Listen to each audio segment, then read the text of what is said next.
Hi, I'm Mike Papantonio, and this is America's Lawyer. Hunter Biden's been indicted on felony charges for his failure to pay taxes totaling more than $1 million. These allegations are very serious, and they could have a big impact on next year's election. Insurance companies, well, they're working with drug makers to keep the cost of your prescription drugs as high as they can, and we'll tell you why. And a group of conservative media outlets are suing the Biden administration for what appears to be a massive violation of their First Amendment rights. All that and more, it's coming up. Don't go anywhere. America's Lawyer starts right now.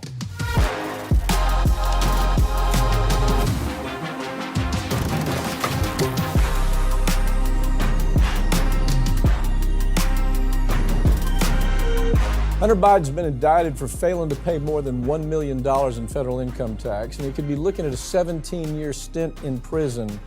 But the indictment, well, it does more than just outline potential criminal behavior. It paints a picture of a man that was taking advantage of everybody around him. That's the only way you can describe it.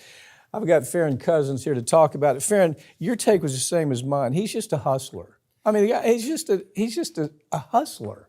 That's all the guy is, that's been able to get by all these years, buying exotic cars, escorts, luxury hotel rooms, clothing, and then getting his pals to loan him money to pay taxes. Yeah, and he still wasn't even paying all the taxes either. So look, these are very serious charges, obviously far more serious than that plea deal that kind of fell apart a few months ago. Yeah.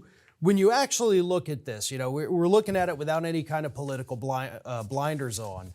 This is very serious, and it does show that plea deal they were going to give him several months ago, that was total BS. And Weiss was the guy doing that. Yeah. And all of a sudden, Weiss says, oh, well, now the judge has basically chastised me and let the world see I'm a frigging idiot. Let me do my job now. And he comes in with only tax charges. The foreign agent issue, I don't know why that hasn't been pursued. These charges are serious enough. The worst thing about it, I mean, there's so many crazy parts to this. First of all, who is this Kevin Morris? It's like his sugar daddy or something. Biden gets into trouble. Kevin Morris comes to pay his way out, whether it's child support or taxes. Who is this guy? Well, it's kind of a bit of a mystery right now. He's a lawyer that obviously, was kind of employed. I guess Hunter Biden was a client, but that kind of goes beyond the lawyer-client relationship with what Mr. Morris was doing. It's one of those things that I think as the trial goes forward, Mr. Morris's role in whatever it is Hunter Biden was doing is going to become far more clear because it is very weird. Hunter Biden has all this money. I mean, there's no doubt that this man made a lot of money. Yet at the same time, Morris is having to give him money to help cover his bills because Hunter Biden cannot almost spending compulsively as fast as the money came in. If you read the indictment, if you read what they have in the indictment, they lay out a chart. $750,000 that he spent on restaurants and beauty products. Almost $700,000 to women is the way it's described. Nearly $400,000 for clothing and accessories. It's got this chart. It's $1.6 million in ATM withdrawals that ended up going to everything from buying hookers to buying exotic cars. Yeah, and he was taking that money out of his own company so that because he thought if I just take the money out of the ATM, I'm not going to have to pay taxes on it. That's what they paint the picture of in this indictment. So it's not quite embezzling from his own company, but man, it looks like almost embezzlement from his own company. It is embezzlement. They didn't charge him with it, but it's embezzlement. Here's the problem. All this creates an opportunity for discovery, all right? Depositions are going to be taken. They're going to find out more and more. And you know why? The Republicans, all they're waiting for is the hammer to drop. And that is to say, things like they're already raising it. Well, how did Joe Biden go from making $1 million in 2016 to $500,000 in 2017? The only difference was he wasn't vice president anymore. There's things like that. It's little things like that they're going to focus on. The guy ought to fall on his sword and just plead guilty. If they've got him, rather than putting his dad at risk here, because that's what's happening. And again, this to me, when I hear them say, "Oh, this proves that Department of Justice doesn't have an agenda," really? Does it prove it to you that the Department of Justice doesn't have an agenda by being almost forced by the judge to do their job? What do you think? No, I mean, this is something that needed to happen. It doesn't show an agenda one way or the other. It just shows that, okay, the DOJ decided to actually do something after they were forced to do something, which is typically how the DOJ operates on pretty much anything. I mean, we both know that very well. Yeah. So if they're not forced to do it, they're not going to do it. But, you know, you're right, I think, about Hunter Biden. You know, the best thing would be pleading guilty. Because, look, President Biden said, I'm not going to pardon him. If you win re-election next November, you're pardoning him the next day. Yeah, no question. So Hunter Biden should just say, okay, look, maybe it's probably just a year. I could do that. I could just sit there.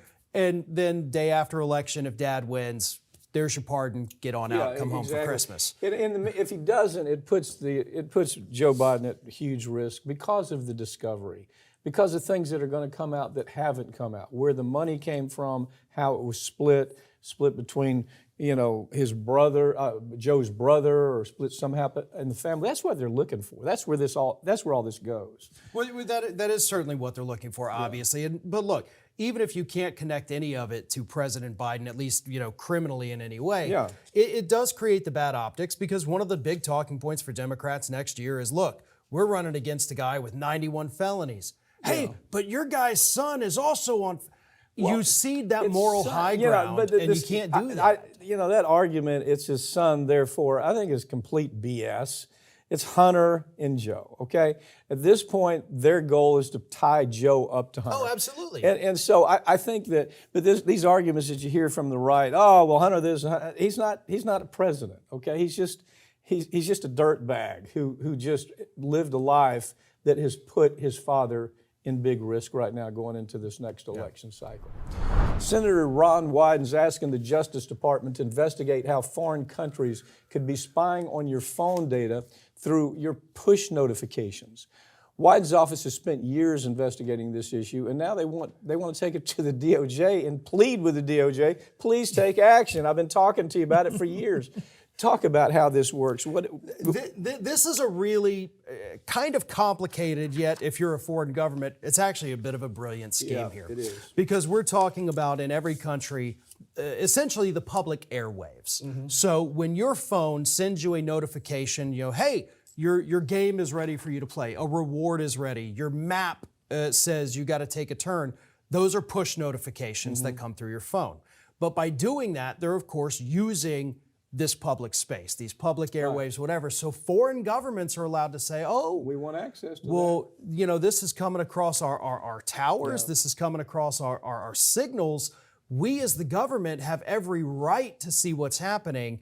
And Ron Wyden's office said in a report last week, they said, listen, they're using this to get your messages, because your messages come across through a push notification.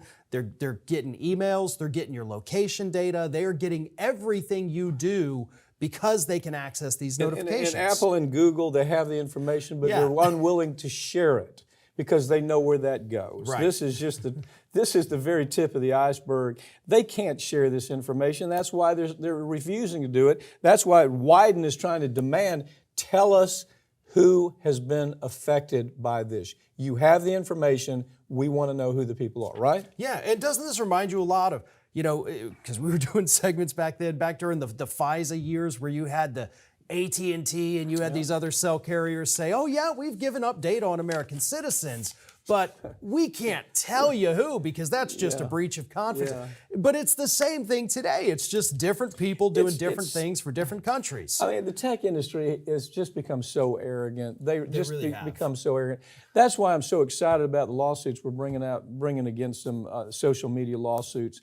The stuff we're finding already is appalling. And what the DOJ won't do and what the government won't do, we will do. We'll do in a courtroom. And we will ask the questions and take discovery. I just don't understand why Wyden has for years told the Department of Justice, this is serious, man. Pay attention.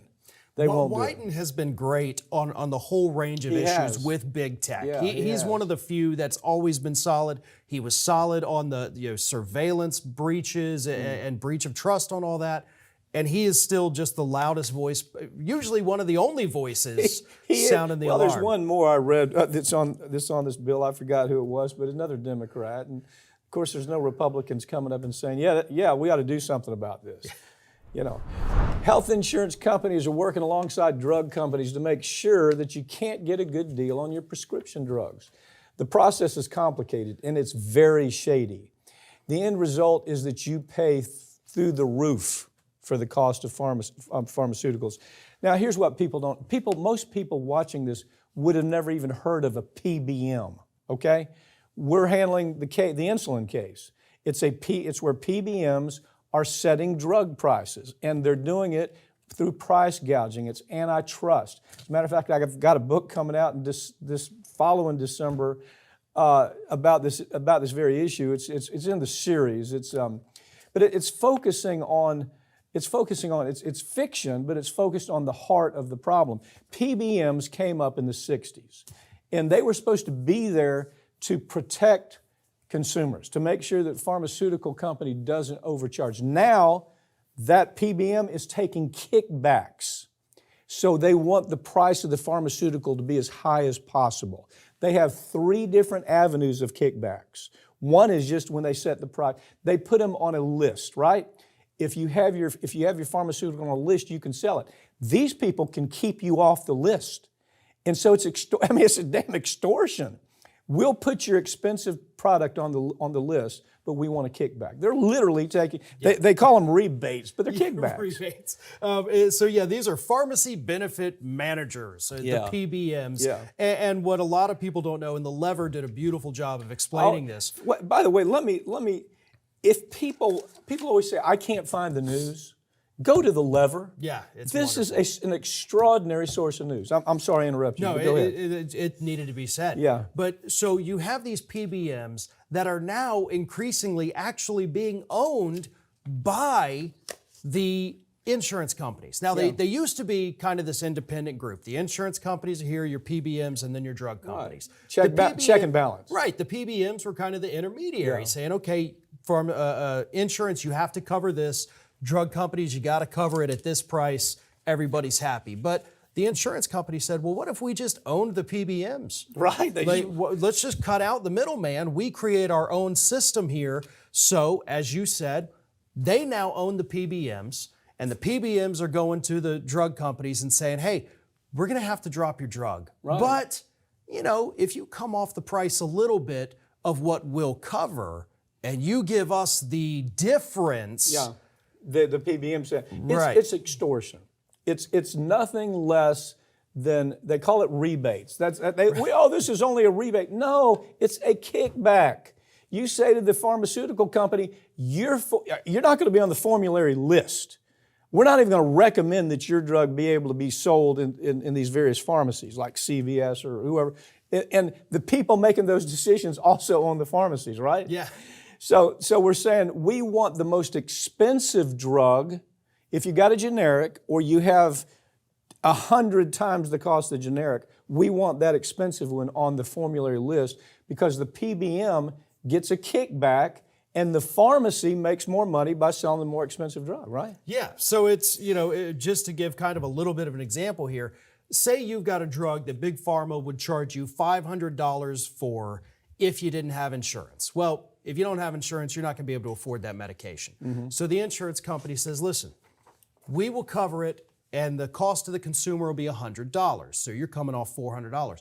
In exchange, we're going to get the rebate of $50 a prescription. That comes directly to me at the PBM. Right. So you're actually paying $150 instead of the $5, but we get the difference there. Yes. So yes. that's how this scheme works. And as you said too, another part of it is the generics. Because they'll go to the drug companies and say, listen, we got a $2 generic over here. We could put that on the list and it's going to be PBM free. says, no, we're not putting you on the formulary. We want the one that costs 100 times that because we make more money. Yeah. And there are no regulations. The FTC has done nothing about this since the 1960s. And it's evolved, and it is a mob control. I mean, it is, matter of fact, in the book I'm writing, I actually have the Irish mob moving into this business because it's a way for them to make big money and never go to jail for committing the most awful crimes. And so, but the point, until somebody takes a look at it, this is going to continue, and doctors will tell you, this is part of the problem. I can't even give my patient a medicine that works for them because in the middle of them taking that medicine, I'll get a notice saying, you can't give him that medicine anymore. He has to buy the more expensive one. Yep. That doesn't work, by the way. There's no way around it. Americans are tired of watching the news. Boy, that is absolutely the truth. A new report says that news consumption for local news, cable news, newspapers, and even online news has gone way down just in the last year. Okay. The old idea about cutting cables is come to true. I mean, it's happening. People are cutting their cables at record level. They're not watching traditional TV. They don't tune into the nightly news. You've got an entire generation that if they get their news, they're going to get it online, show like this, right? Right, and even that is actually declining right now from where it was last year. Yeah. What really shocked me, because there is this new poll out that says across the board, media outlets are seeing fewer viewers, whether it's traditional newspapers or your local news, cable news. It's all going down. What are they watching? Because it's not affecting the media is still out. I mean, the online media continues to climb. Right. Are they watching Taylor Swift and Kelsey? Or what? I really wonder. I'd like to see it quantified. Yeah, see, that is what's interesting, because we're not seeing a dip necessarily in online activity or in TV viewership overall. Just the it's news. Just well, and when you think about it, because look, we do news every day. Yeah. It is depressing and it is horrible on most days. Yeah, most so days I can't really fault it. people for saying, you know what, I can't take this anymore. So look, I get it. We all want to be there, but what shocked me the most was that even the older population, those are the news consumers, right?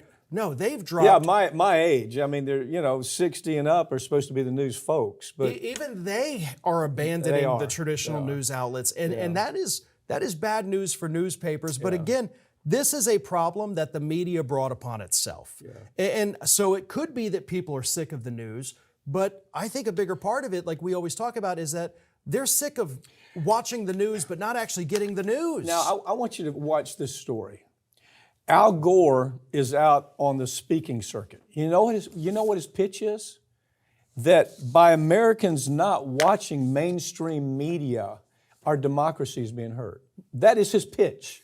You must watch the nightly news or democracy will be at risk. Well, basically he's saying, terrifying people not to watch propaganda or, ideological propaganda, whether it's Fox or MSNBC. You must watch ideological propaganda or democracy. Where the hell did that come from? But the point, good luck with that, because according to this story, people aren't watching the news. Does he own stock in Comcast? I have no idea. Is he trying to become the next CNN president? But who in the hell says you got to watch corporate media, mainstream corporate media, or democracy is at risk? Tell me how many times you can turn on the corporate media news, and see stories like we report, or that the Lever reports, or that any of these other folks report, that we do. Right. It's not there. No, they don't even talk about it. So, I mean, what a peculiar thing for... if people want to be informed, the Lever, The Intercept, Truth Out, those are three just really great outlets. They are. And out of that, I would say Lever. That would be my first Lever's pick. Definitely. You can almost you can read the Lever regularly and know what's going on in the world. And it's stuff that you will never, ever find on the nightly news. Yeah. Because they go after a corporation. The nightly news, they have to worry about advertisers. They can't do it. The Lever doesn't care about politics. They're not Democrat, they're not Republican. Right. If the Democrats screw up, the Lever talks about it.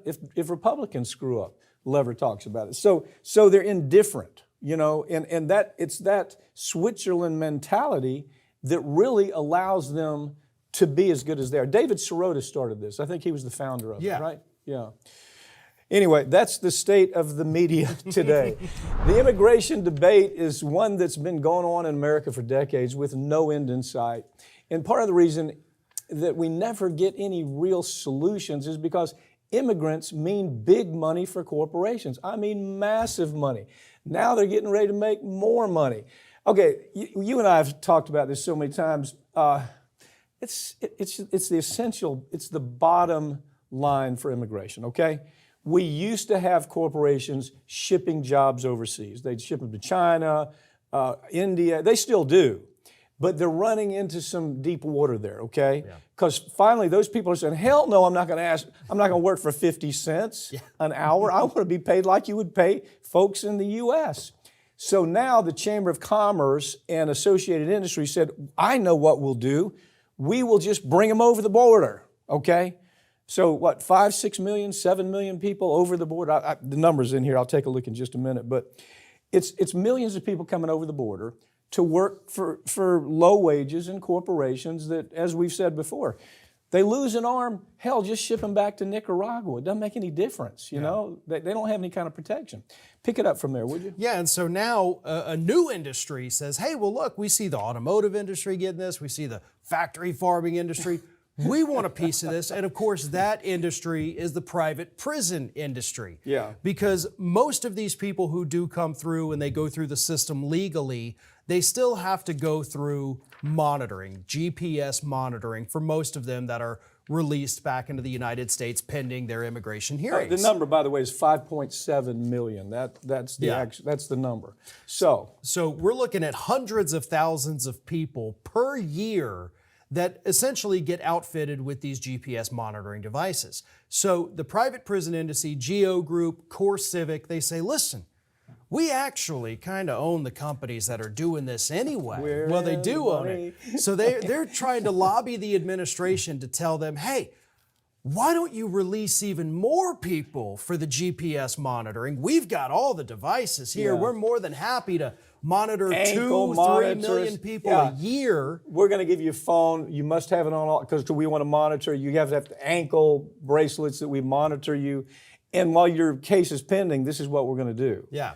And they're going to make so much money doing this that they're moving. I mean, first of all, the lobbying they're doing to improve their possibilities of doing it, they're spending millions. Yeah, just this year, millions of dollars on lobbying. Yeah, so they know how what the payday is on this. So if you're an immigrant and you came over here and you said, well, I want a better life.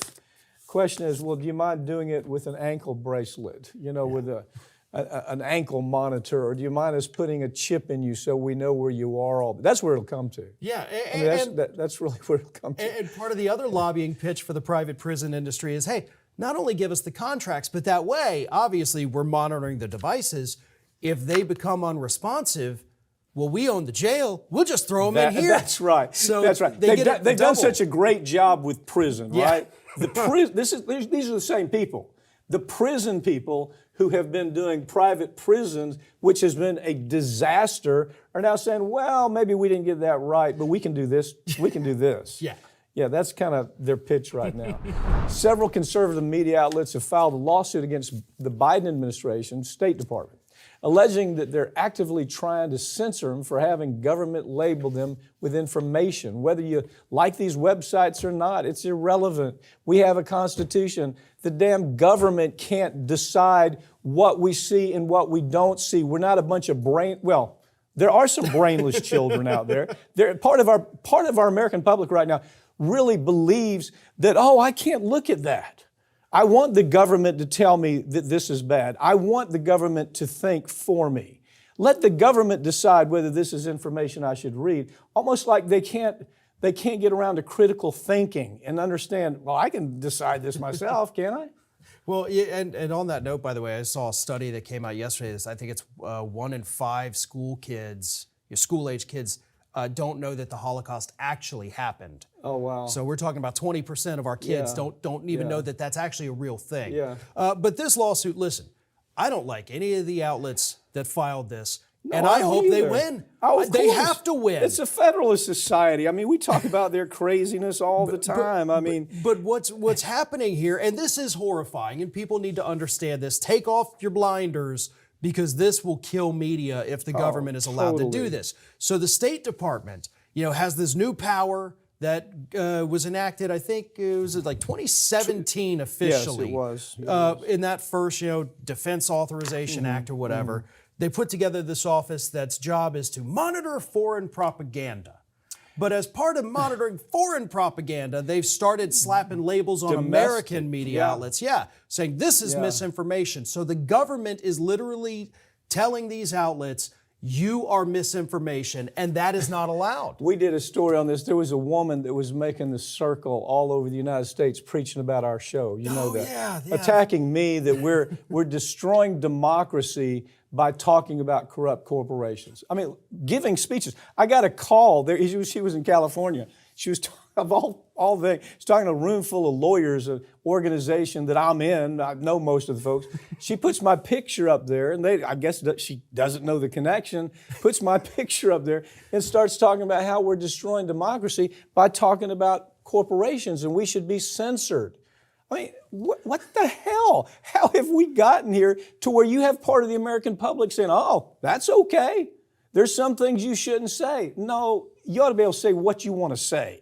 And then we ought to be intelligent enough to say, well, that's nonsense, or it's not nonsense. Maybe and that's the problem is the government thinks at this point, like, well, we have to baby everybody. Everybody's so dumb that if we're not watching them every second of the day, they're all going to walk off the bridge. Yeah, or they're going to go their safe space. I can't hear this. It's too bad. Or I can't process it. But all of these websites, they have a right to exist. They have a right to report on what they want to report on. And there's not one thing you and I would agree with them on. I mean, these are, right-wing websites. Right. There's not much we would say, we're with you on that. But they have the right to do it. And look, a lot of people watching this are saying, but guys, they are misinformation. But so listen, what? if the government can slap it on them, then guess what? The Democrats aren't going to be in power forever. That's right. And we've already been slapped with a misinformation label by people. Oh, God. We had a story pulled, what was it, on TikTok? On TikTok, yeah. Where we had done a story.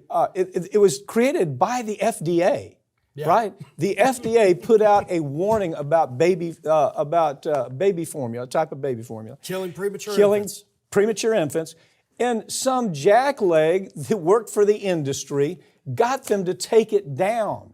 We had to write them back and say, here it is, you idiots. This is the FDA saying it. But, that's the problem. When censorship, and these are infants dying all over the country from these probiotics. And we said, well, we ought to be able to tell that story, shouldn't we? Not only did the FDA say it was true, we have a lawsuit that has almost proven that it's completely, utterly true, and the industry's known about it for decades. But that's the risk with censorship. Yes. But I swear to God, you got these people, they can't think, they're almost childlike. I mean, they literally are childlike. Don't say those words, they offend me. Let me have my safe space. It's this whole snowflake mentality that puts us in a position where we're actually arguing about whether or not the government should decide what we read. We have gotten to that point. Yeah. And people don't realize the irony of that. No, and I think, if you're young enough, of course, I've grown up with that my whole life. This is normal, isn't it? That's almost where we are. Democrats in both the House and the state have introduced legislation that would prevent Wall Street from owning single-family homes in this country, a move that could put home ownership back on the table for millions of Americans. There are so many young people that are coming out of college, taking a first job, that can't afford a house. Yeah. And there's nothing in sight for them.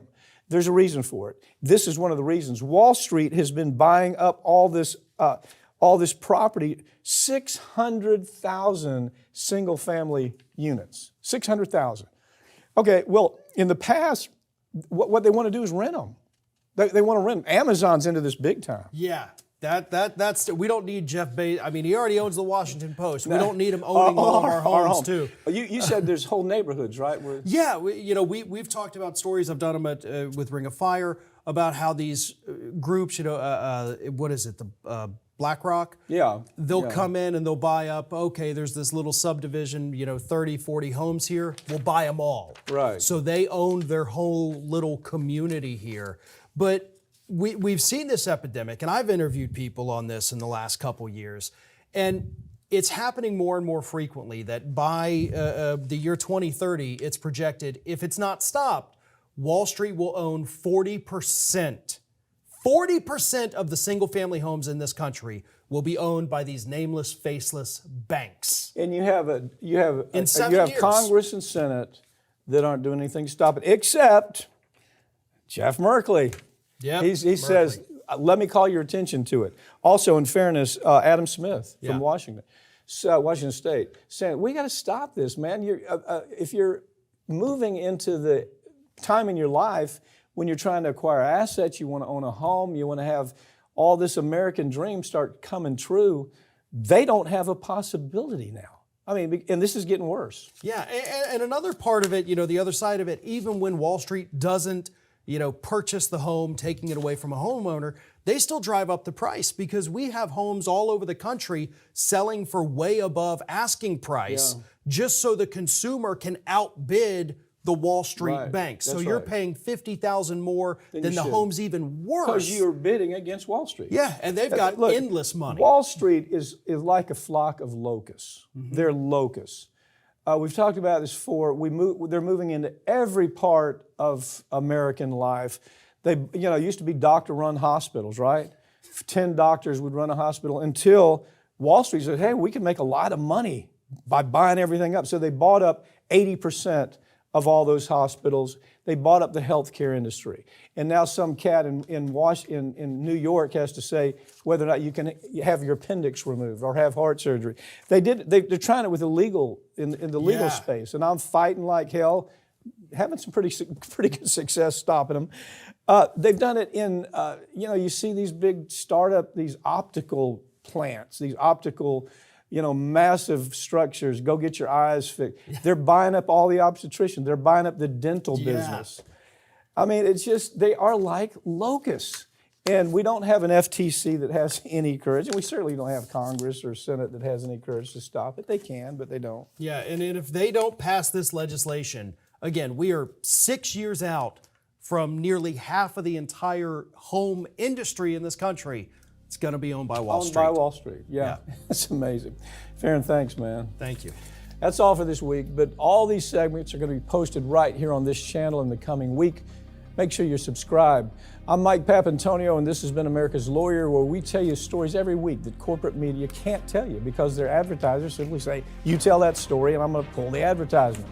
Or their political connections are so Democrat or so Republican that they can't tell the story because they're afraid they're going to offend somebody in their party. But around here it doesn't make any difference. We're going to tell you the story whether you liked it, whatever side you're on. And we're simply going to report the news as we see it. Hope we see you next time.